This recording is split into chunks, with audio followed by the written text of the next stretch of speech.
the security, the availability aspects, processing integrity. Why you give me this again, boy? I tell you, mic one. Sing on the clip.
Atlantis resort hitting back as the Department of Labor investigates. Find out how the resort is clearing its name.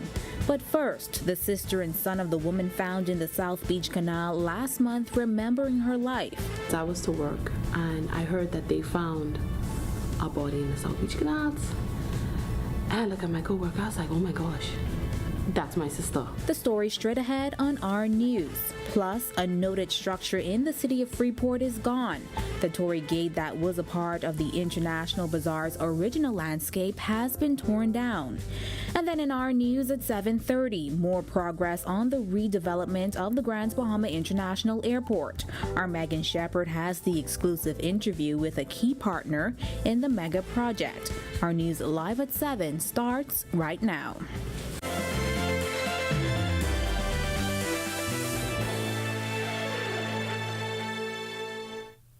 Welcome to Our News Live at 7. Thanks for joining us tonight. I'm Jamila Mizik. Atlantis Resort hitting back at reports of a Department of Labor probe amid allegations of a resort executive allegedly pressuring its employees to take action against Royal Caribbean's proposed project. We've got more on this story coming up in just over 5 minutes. But first, 42-year-old Yinka Maria Strawn's life was taken last month. Tonight, her son and sister are remembering her. Nicola Strawn describes her sister as a great, caring person who possessed many talents. I sat down with her family where her sister describes the moment she knew Yinka was no longer alive. I was to work and I heard that they found a body in the South Beach canals. And I look at my coworker, I was like, oh my gosh, that's my sister. Like, I felt it in my gut, like had this sharp pain. And I was like, that's my sister. She says after calling the morgue and identifying her sister's tattoos, she received a call asking her to come in to confirm the body was her sister's. It's a loss Strawn says was completely devastating. This is around the same time we lost our dad. We lost our dad last year, April, on the 15th, and now she went on the 18th. I feel like someone take my twin away from me because I love my sister. I would do everything in my power to help and do for my sister. And she knew that, and everybody knew that. Police say Strawn was discovered with gunshot wounds on April 19th by a group of men swimming in the South Beach Canal. Left behind to cherish memories are her 4 kids. Her eldest, 20-year-old Daniel Strawn, describing his mother as an excellent mother and a role model. For me, it feels as though I lost something that was precious. Me and my mother's relationship was always great. It was rough losing her. It didn't feel like a whole for me. It felt more as though I lost a half. I lost almost everything because I was raised in excellent life. Even though my mommy was basically a single mother, even though she went through many relationships, I still was raised as if I was in a 2-parent home with having support from my family. A high-stakes court hearing which could determine whether Long Island MP Adrian Gibson will be tried on corruption allegations took place today. Gibson's lawyer, Muriel DeSille KC, has argued that he won't be able to have a fair trial if the prosecution's key witness, Alexandria Mackey, doesn't testify in person. DeSille has also alleged that prosecutors haven't fully disclosed their case against Gibson, prejudicing his defense. Prosecutors have made an application for Mackey, who now lives in Florida, to testify via video link. The prosecution wants the court to consider Mackey a vulnerable witness whose testimony will be negatively impacted if she appears in person.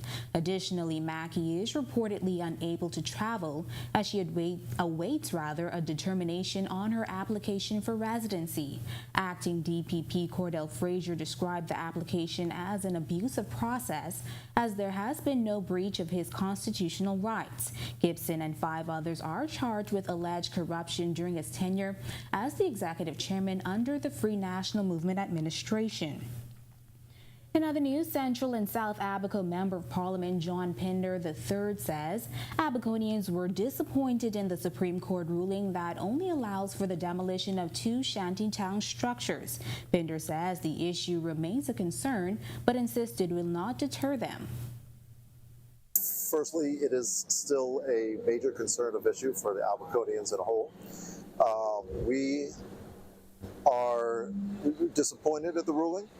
It would have been a quicker means to an end, but it is not. It will not deter the end results. On Tuesday, Attorney General Ryan Pinder told the media the ruling will not hinder government's plan to demolish shantytown structures. The Office of the Attorney General wanted the Supreme Court to order the demolition of more than 260 structures in New Providence and Abaco that were built despite an injunction prohibiting construction. There are metrics to remove buildings that were put there without proper approval on land which is not owned by them. So as the Attorney General recently spoke about, this is the path that we're taking, so the results will be the same. Those shantytowns will be removed, and Atlantis Resort hitting back tonight at reports of an investigation being conducted by the Department of Labor. The Labor Department launched an investigation into comments made by an Atlantis executive amid allegations of the resort's executive allegedly pressuring employees to take action against Royal Caribbean's proposed project. Labor Minister Keith Bell confirming the probe today.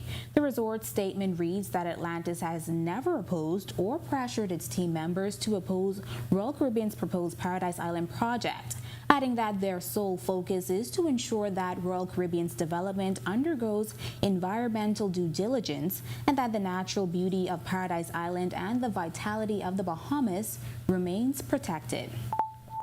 We head over to meteorologist Greg Thompson in the Weather Center for your first look at temperatures across the islands. Good evening, Greg. Yeah, thanks, Jamil, and good evening, everybody. Nice evening outside. It's a good time to get outside right now.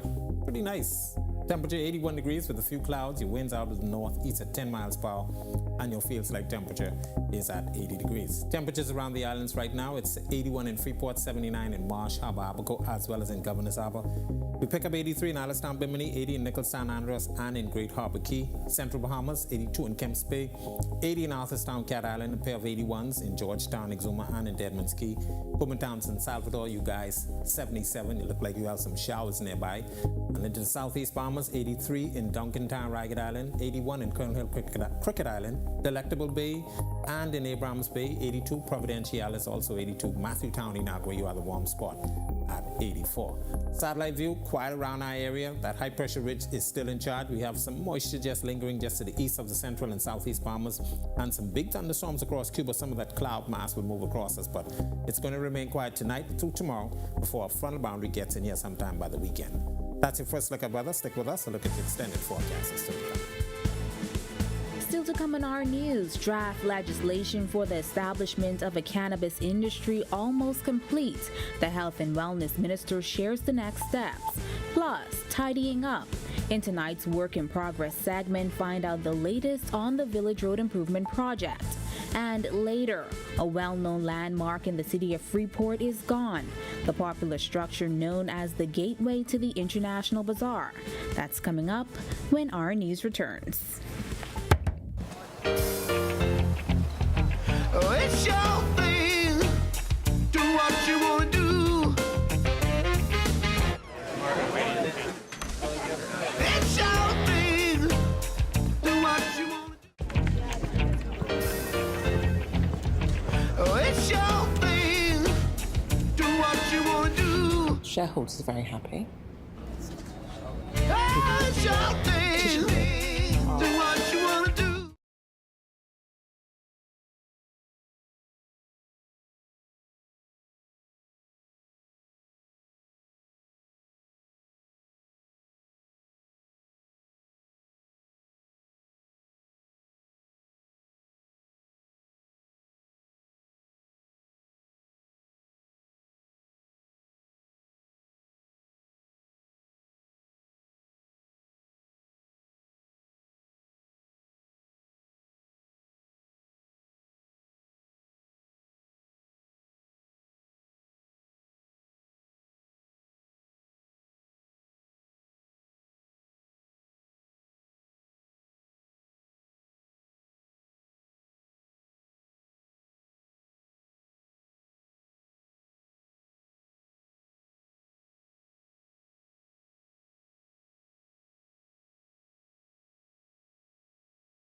Draft legislation for the establishment of a cannabis industry is almost complete. This after months of delays. Minister of Health and Wellness Dr. Michael Darville shares what the next steps are on the draft legislation.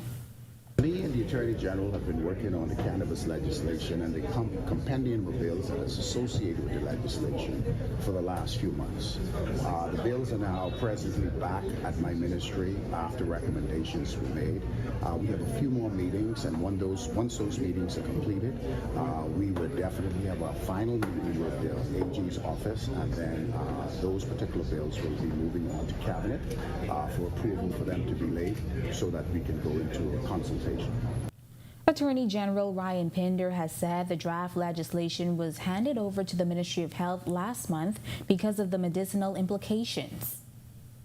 The Minister of Health is doing his final review of the Cabinet paper and the suite of legislation and a presentation that we have prepared to go to Cabinet.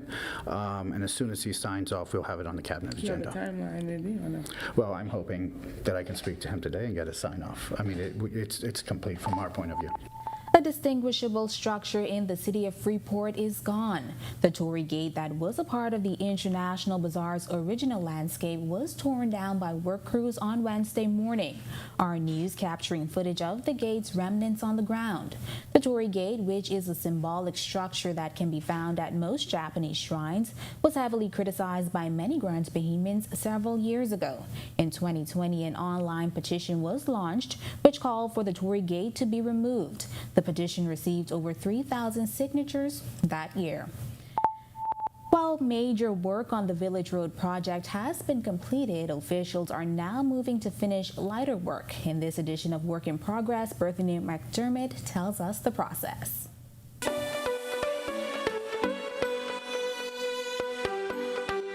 Work continues on the Village Road project, but as resident engineer for the Village Road Improvement Project, Albion Simonet explains, they're now tidying up a few areas. He says this includes the installation of line striping, reflective stubs, signage, and to replace sidewalks. Simonet says they started with the striping. Before we were able to put down the striping, we had to first allow the road to cure for about a month or so. It takes about 30 days for the asphalt to cure, to be prepared in order to receive the striping. So the striping would have been applied. We would have started with the pre-marking. After the pre-marking, we would have placed the permanent striping, which you can see behind you. He says the stripings will be done in the coming days. Another critical point will be the installation of temporary traffic lights. We're receiving some equipment to do temporary traffic signals at the junctions of Pargate, Village Road, Shirley Street, and East Bay Street. We're looking to receive some wires to begin to put temporary traffic installations in. He says due to global supply chain issues, the main traffic signals won't be here for a while. But he assures the temporary lights will be very similar to the permanent lights. He says the permanent lights will have digital cameras and other new features. So the permanent solution, we're installing smart video traffic camera systems that are able to detect traffic and also receive feedback and adjust the timing of the lights based on the feedback from the traffic. And so once the final system is there, those will be smart traffic signal systems. Reporting for Our News, Work in Progress, I'm Berthany McDermott. When Our News comes back from the break, we turn our spotlight to stories making headlines across the world as flooding in the Eastern Democratic Republic of Congo leaves thousands dead and others wounded. And then on this day in Bahamian history, in 1969, the revised constitution of the nation came into effect. We have the details when Our News returns. Summer travel is here. Jet to Fort Lauderdale on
This is our news. Welcome back. We turn our attention now to stories making headlines across the world.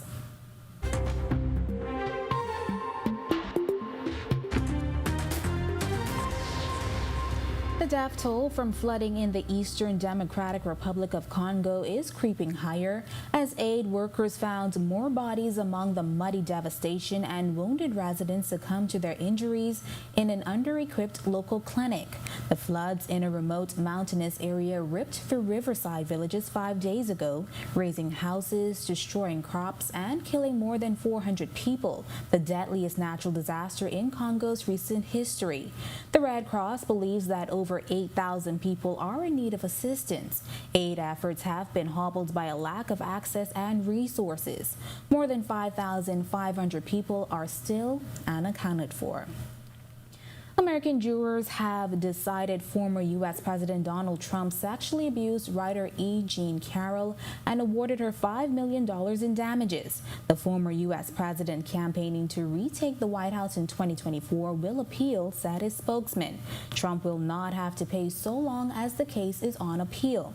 Carroll, who is 79, testified during the civil trial that Trump raped her in a department store dressing room in Manhattan in either 1995 or 1996, then harmed her reputation by writing in an October 2022 post on his social platform that her claims were a complete con job, a hoax, and a lie.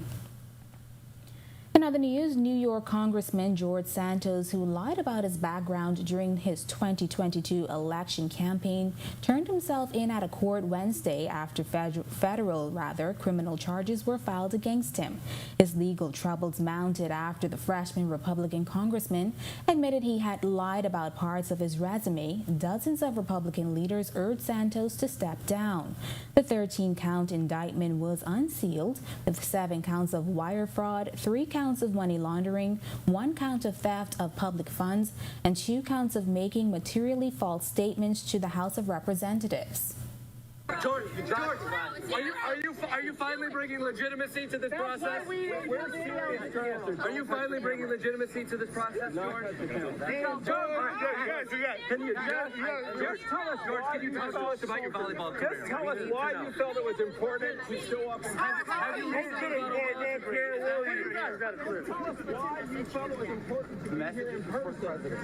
Are you bringing legitimacy to this process finally? Are you finally? Are you going to quit? Talk to me about your law degrees. Which law degrees have you gotten that you are bringing here to this? I showed up. As first president of the United States, you can actually make way. Come on, make way. Talk to me about your volleyball.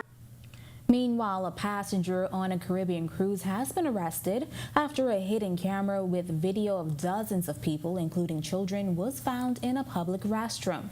Jeremy Fruas was arrested last Wednesday in Puerto Rico and charged with video voyeurism and attempted possession of child exploitation material. According to a criminal complaint filed in San Juan Federal Court, he boarded Royal Caribbean's Harmony of the Seas in Miami on April 29th for a 7-day cruise. The ship was said to make land calls at St. Martin, Puerto Rico, and the Bahamas before returning to Miami this past Saturday. The ship's security personnel seized the camera and found several hours worth of video files on a memory card. And a proposed new gender policy is getting mixed reaction, some not so favorable. The Jamaican Gleaners reporting the new policy will require everyone attached to UWI be referred to by the gender with which they identify. According to UWI's website, in May 2018, a gender policy was launched, formalizing the university's commitment to gender justice and establishing a framework for its implementation. The document was revised last year, 2022. The policy is described as a framework to guide the creation of a supportive environment for all persons, inclusive of gender identities and sexual orientations in all aspects of university life. Still to come in our news, today in history, find out interesting facts about the day that was May 10th, including remembering the lives lost on the HMBS Flamingo 43 years ago. And then in our news at 7:30, our Megan Shepherd speaks exclusively with the Chief Development Officer of an airport development company that has partnered with government for the redevelopment of the Grand Bahama International Airport. That's coming up when our news returns. If it's savings that you want,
Welcome back to our news. It's now time to turn our spotlight on events that shaped the day that was May 10th. Take a look.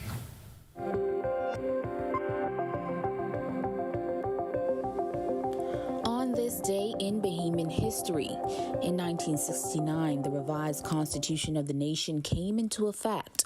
This revision changed the name of the country from the Colony of the Bahama Islands to the Commonwealth of the Bahama Islands. The office of Premier would now be called to the Prime Minister. Sir Lyndon Pinling would be the first to hold this post and would now be allowed to select the majority of persons for the Senate. The power of the governor within the country was also reduced. Then in 1980, 4 Royal Bahamas Defense Force Marines were killed in action after the HMBS Flamingo apprehended 2 Cuban fishing vessels for illegally fishing in Bahamian waters off Key Santo Domingo in the southern Bahamas. Without warning, 2 Cuban MiG fighters bombed HMBS Flamingo. The Flamingo eventually sunk in ocean waters 35 miles south of Ragged Island, and 15 out of the 19 crew members survived the ordeal by escaping to Ragged Island aboard one of the captured craft they had arrested.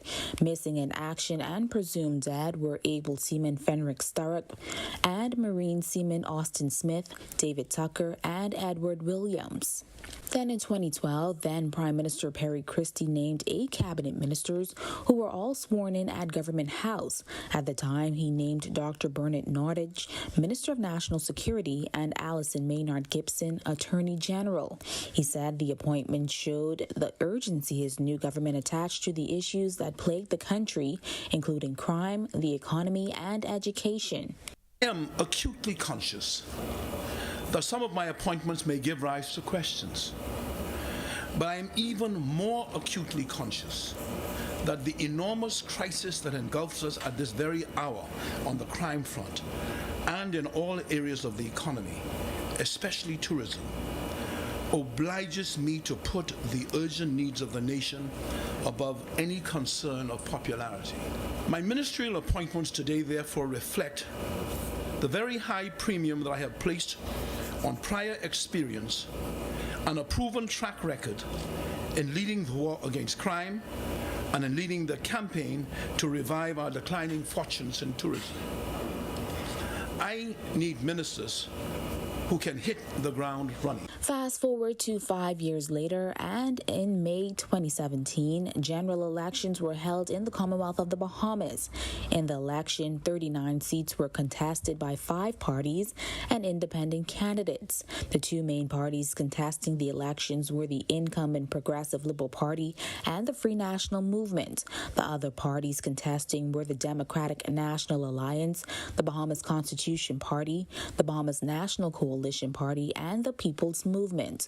The result of the election was a landslide victory for the FNM under the slogan, "It's the People's Time," who won 35 of the 39 constituencies. The PLP won the remaining 4 seats.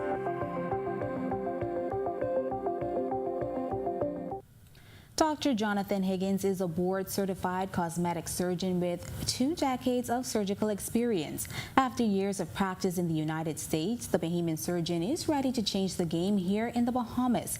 He tells us one of his big goals is to turn the Bahamas into a hub for medical tourism. You asked earlier on about patients going outside of the country for other procedures, whatever have you. I would like to create a center of excellence right here in the Caribbean, right here in the Bahamas, where people already come into the Bahamas because of the beautiful sun, sand, and sea, and most importantly, the people of the Bahamas. I'd love it if we can create an opportunity to enhance what we do, our tourism product that we export, and patients will come from all over the world. Every year, many Bahamians and Americans flock to countries with less regulated medical laws because of cheaper surgical prices. Dr. Higgins says the Bahamas' close proximity to the U.S., while still having strong medical standards, could act as a magnet to keep Bahamian patients in country and help Americans choose the Bahamas as their location for their procedure and recovery. I would love to partner with other physicians in the area, and that's what I think family medicine does. It's near the airport, we're in the right location from a tourism standpoint, and there's tremendous opportunity. We have all of the primary care specialties here that can allow us to create a package for medical tourism. So those are the 2 things: lifestyle modification, using cosmetic and my knowledge and vascular and lifestyle modification to do that, and also hopefully maybe not 10 years, 15 years, have the Bahamas be the premier destination for medical tourism and cosmetic surgery. Now to watch that story again and for all of today's top stories, visit ournews.bs. That does it for Our News at 7. Joining us now is our Italia Hall with the latest headlines. Italia, I know that Mother's Day is coming up. Do you have any plans? Well, me and my son and I rather, we're going to go to church and perhaps go to dinner along with my mom, and so that's basically it. Okay, sounds good. I don't know what I'm going to do yet, but I'm probably going to go to church. My mom is in Freeport, so I'm going to do something special for her. And then, maybe something of that sort. I'm sure she's going to appreciate that. Yeah. All right. Thanks so much, Jamila. Well, coming up, strong allegations by employees of the Atlantis Resort. An investigation has been launched by the Department of Labor. And an update on the Grand Bahama International Airport. Here are your latest headlines. Determining citizenship, first tonight on Our News Live at 7:30. The immigration minister says government may have to consider requesting paternity tests to determine if someone is a Bahamian, following a recent ruling by the Privy Council. Plus, serious allegations. An investigation launched by the Department of Labor following allegations by employees of the Atlantis Resort. Our Berkeley McDermott speaks with the labor minister. Also, a positive partnership between government and an airport development company based in the United Kingdom as they work towards redeveloping the Grand Bahama International Airport. The Chief Development Officer speaks exclusively with our Megan Shepard. And later, the Cable Bahamas group of companies giving back to a tertiary institution. Find out how this new technology will enhance learning for students. Our News Live at 7:30 starts in a moment. With over 25 years. Janae's Uniform Center. We've traveled to every island in this here land, man. We go everywhere. We can go to every rock and key, Abaco to Inagua, even Ragged Island, The Rock. Celebrate our country's 50th independence with Janae's special limited edition. Sublimated t-shirts and caps in 10 different styles and colors. Get up to 50% off on cotton polo shirts only. Don't forget to embroider your company's logo to celebrate this independence at Janae's Uniform Center, Chesapeake Road. Call 394-8385 or 6. WhatsApp text only 817-3295. Email sales@janaes.com.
Welcome to our news and thank you for joining us. I'm Atalia Hall. Topping news tonight, Immigration Minister Keith Bell says government may have to consider introducing DNA testing to confirm a child's paternity to prevent fraud.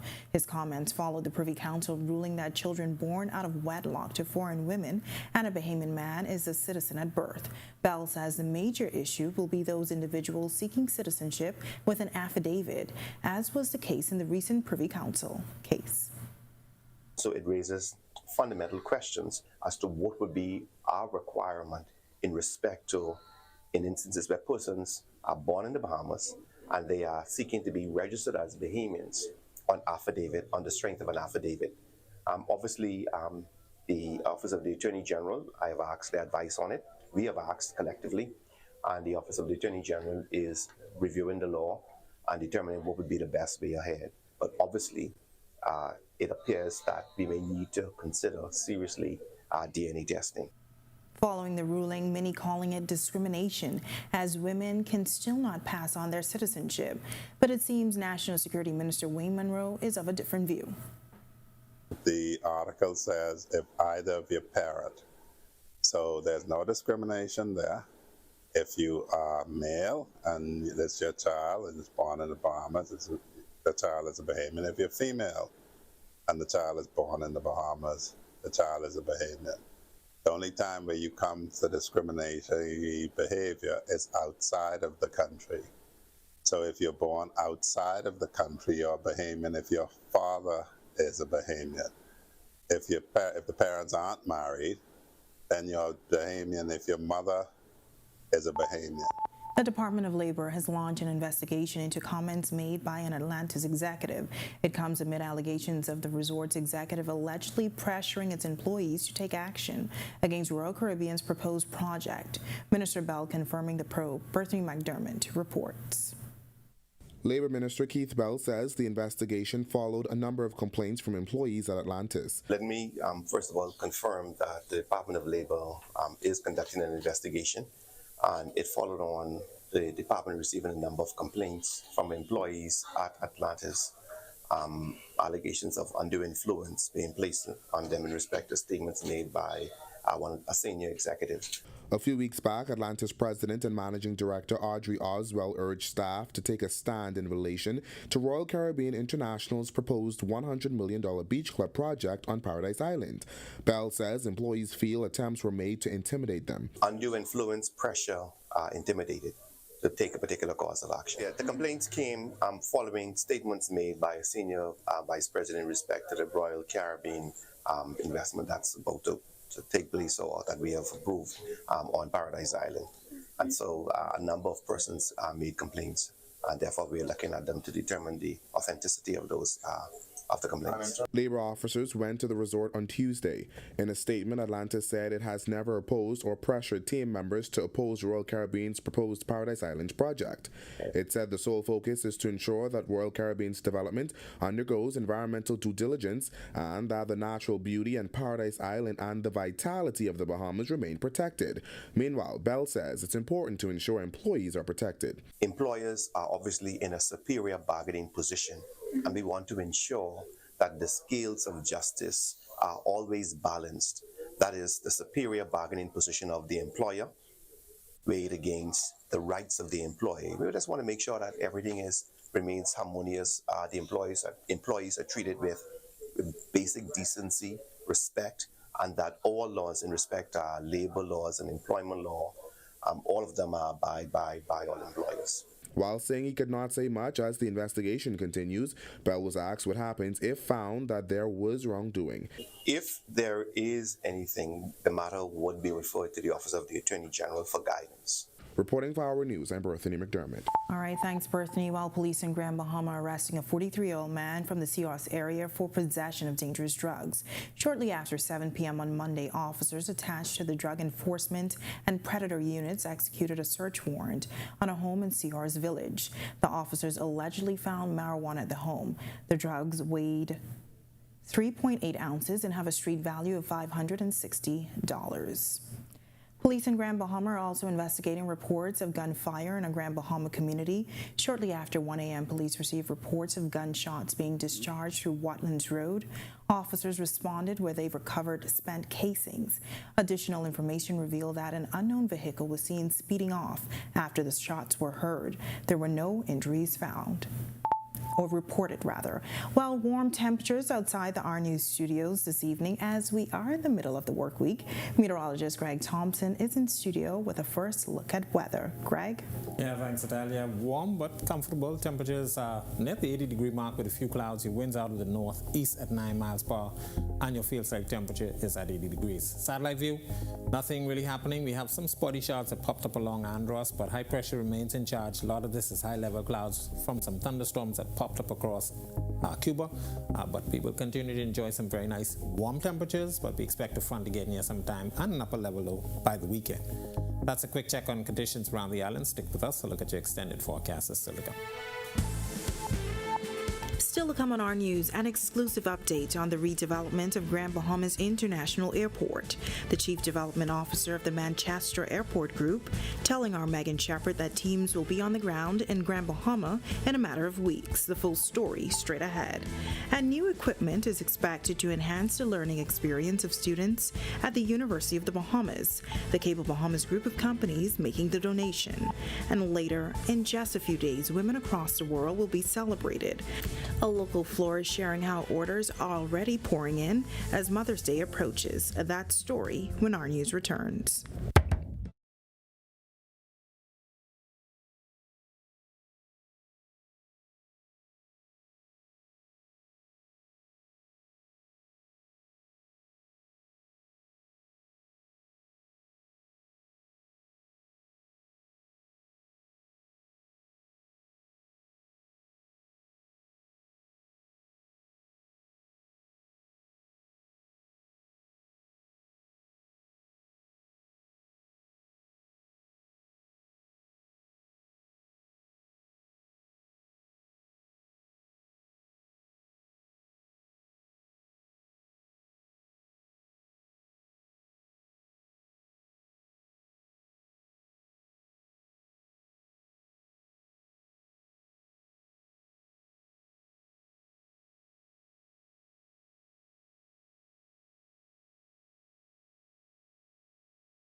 The Chief Development Officer of the Manchester Group behind the redevelopment of the Grand Bahama International Airport speaks exclusively to our Megan Shepherd. Here's that report.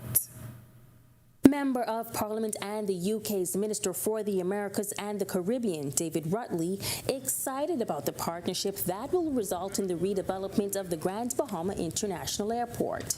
He says the United Kingdom has a wealth of expertise in engineering, infrastructure development, and financing.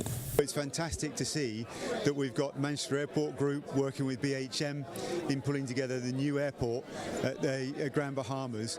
Chief Development Officer of the Manchester Airport Group, Paul Willis, is expected to be in Grand Bahama this month to go through additional design options. From there, he says teams will be mobilized on the island from June onward. And as it relates to the financial investment, $270 million is the investment in the airport, and that includes a whole multitude of development, not just on the airfield, but also the terminal development and the opportunity for cargo. Willis calling it a great opportunity to redevelop the airport since the passing of Hurricane Dorian.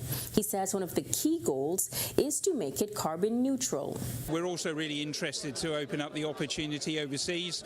In the Bahamas, fantastic to open up new routes for air travel, and it's an exciting opportunity for us. Reporting for Our News, I'm Megan Shepard.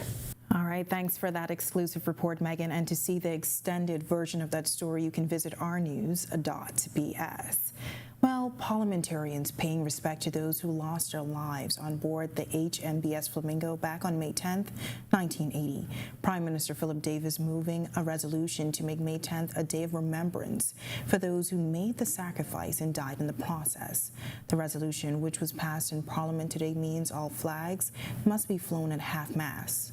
The crew was attacked by Cuban fighter jets after intercepting a Cuban vessel found poaching in Bahamian waters, and 4 men died. Today, each member of Parliament was given 5 minutes to pay respects to the honorable men. In light of the country's approaching 50th independence of anniversary, it is important to recognize and commemorate the bravery and heroic conduct of the persons who dedicated their lives to maintain Bahamian sovereignty and independence in the Flamingo incident. The story of the brave deeds of our Marines will in due course be written down as an inspiration to future generations of Bahamians. All right, the Alpha Kappa Alpha Sorority 20 Pearls program is back after 3 years. The program that focuses on leadership, public speaking, etiquette training, creativity, beauty, and health and wellness held their end-of-year ceremony at the Regency Theater recently. The most outstanding pearl for the 2022-2023 year is Nora Lee Grohl, a 12th grade student at the Bishop Michael Elton School. Because it will help you grow as a person. Coming into the program, I see a lot of changes within myself and how I carry myself. So just will impact you mentally and spiritually. And you'll also create lifelong friendships. 20 Pearls 2022-2023 co-chairperson Colette Parker says the program promotes scholarship among women, while president of the chapter Yvonne Person is commending the facilitators for their efforts. I can confidently say that we've given over $75,000 throughout the 30 years that we've been in the community of Grand Bahama to different ladies all over the island. I myself am a product of 20 Pearls. I passed through the program and I went on to become a member of Alpha Kappa Alpha Sorority. The program, especially on Sunday, the persons whoever will take over next year has an awesome job to try and tap that.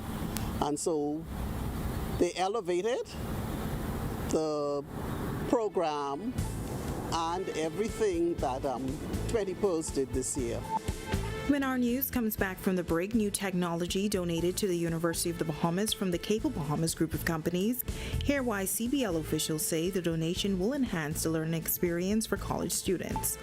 The Bahamas beats Belize to remain undefeated in CONCACAF, and 2 Bahamians are on the brink of elimination in the NBA playoffs. Our Sports is up next. Stay right there. And flowers, gifts, and chocolates. Each year, mothers across the world are recognized for their efforts. A local florist says there's been an uptick in business as Mother's Day is only a few days away. That story when Our News returns. For For 38 years, Struckham Commercial Pest Services has provided trained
This is our news. Welcome back. Cable Bahamas Business Solutions and Huawei teaming up today to donate a Huawei Idea Hub board to the University of the Bahamas. Vice President of Business Solutions for the Cable Bahamas group of companies, Shanty Thompson, tells us setting students up with the skills they'll need in the workforce is a priority for the company. We're happy to partner with Huawei in order to empower and present the whiteboard to students at the University of the Bahamas and provide an avenue and a tool for them to use to familiarize themselves with things that are available on any job that they would go into and things that they're expected to be able to use in their day-to-day lives.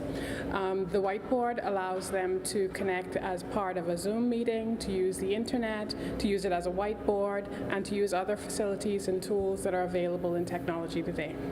Now, the Vice President of Academic Affairs at the university says the boards can do more than connect students to technology. She says they can also help students connect with their Family Island classmates. We have just are coming out of a pandemic situation, and more technology is necessary in the classroom spaces. We're an archipelago of islands, and we need to be able to reach students across our nation. We note that this board allows us to integrate technology, having a meeting space so people from throughout our islands can be in a classroom facility and take advantage of the education we offer here at the university. Today's sports update is sponsored by Michelob Ultra, distributed in the Bahamas by Jimmy's Wines and Spirits. The Bahamas advances to 2-0 in CONCACAF, and we give you the latest update on the NBA playoffs. Tej Adderley is up now with a check on sports. Thanks, Italia. The Bahamas national team beat Belize last night in CONCACAF round-robin play. The team is now undefeated in the tournament with a 2-0 record.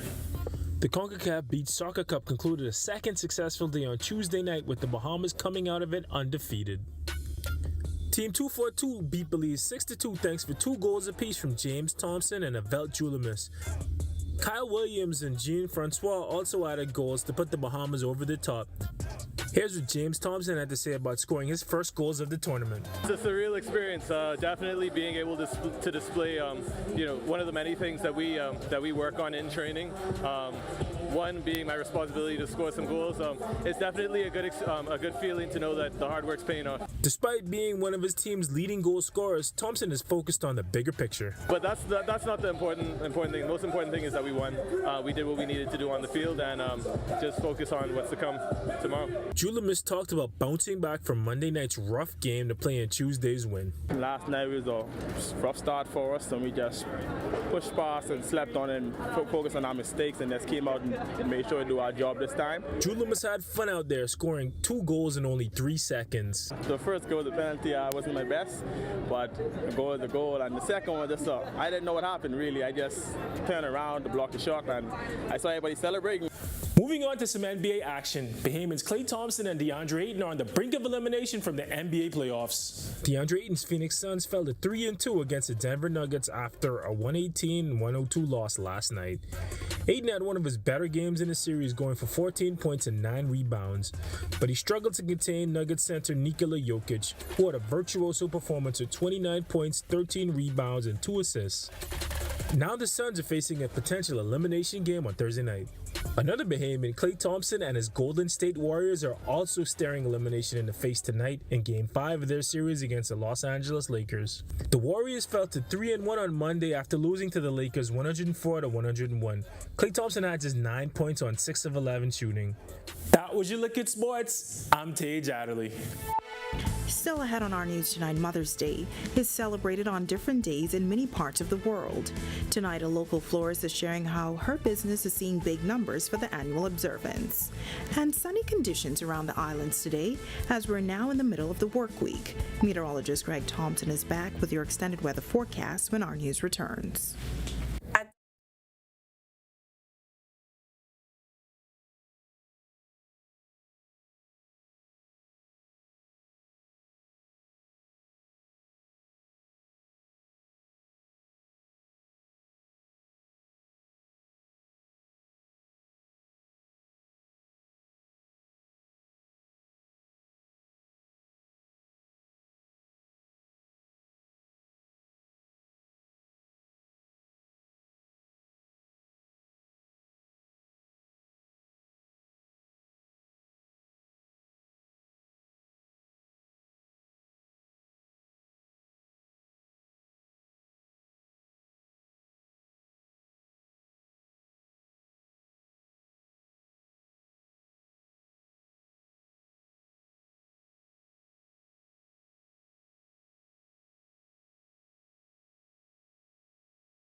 Welcome back to our news. The work week is quickly winding down and weather conditions continue to be sunny and warm. But what can we expect tomorrow?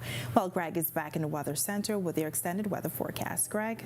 Yeah, thanks again, Natalia. Well, sunny and warm conditions expected for the remainder of the week. We do have a frontal boundary out there in the open Atlantic. Developing low pressure system also attached to that frontal boundary. That will slide out towards the east, a backdoor front. Not really going to make it here. Should wash out just to the northwest, but we are watching an upper level disturbance across the Gulf of Mexico. That's expected to get near by the weekend. That will cause our shower chances and thunderstorm chances to increase for that time frame, and then a high pressure will be building in by the weekend as well, and that will tighten our pressure gradient, so looking for some breezy conditions. Future forecast, nothing much happening across us. That area of low pressure with that moisture associated with through Thursday still sticking out there, and then by Friday we expect more moisture to move across northern Florida, and of course by the weekend we could see a couple isolated showers as well. Boating forecast, all areas tonight to tomorrow, your winds will be northeast to east at 10 to 15 knots, seas running 2 to 4 feet. They will fall light and variable tonight. Your low tide was at 6:16 this evening. Here's a look now at your national forecast.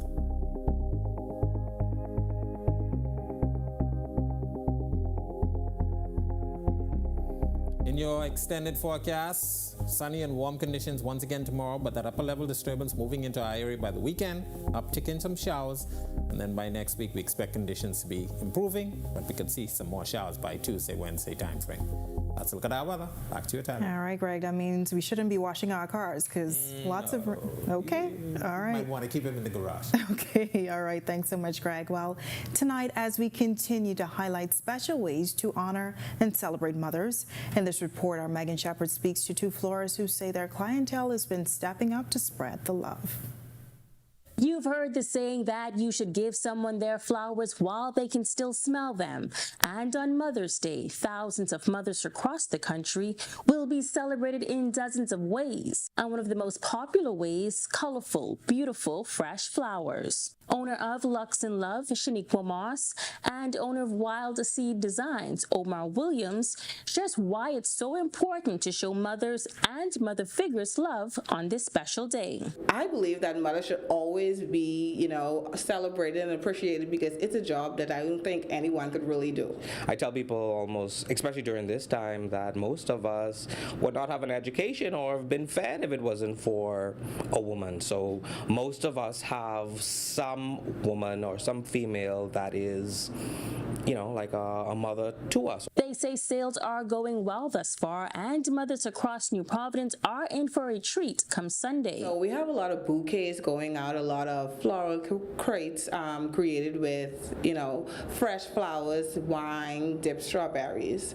So, the crates seem to be a top seller, but all in all, Mother's Day orders are going very well. Sales are pretty steady and pretty strong. I think the only times we didn't see steady sales were during COVID. And I should say that this last year was okay, and this year is a lot better than last year. Williams says the traditional arrangements includes flowers that are bright, colorful, and evoke feelings of happiness. So we usually bring in tulips and roses, hydrangeas, chrysanthemums, lilies. Those are kind of traditional Mother's Day flowers. Moss says this year they're also offering arrangements for mothers that are no longer here. We're actually doing fresh flower arrangements for, the grave site. So we had a few persons that come in and we wanted to, branch out a bit. Reporting for Our News, I'm Megan Shepard. All right, thanks for that, Megan. And to watch that story again, you can visit ournews.bs. And with that, we thank you for joining us for Our News tonight. On behalf of the entire team, I'm Natalia Hall. We'll see you tomorrow night. Have a great evening.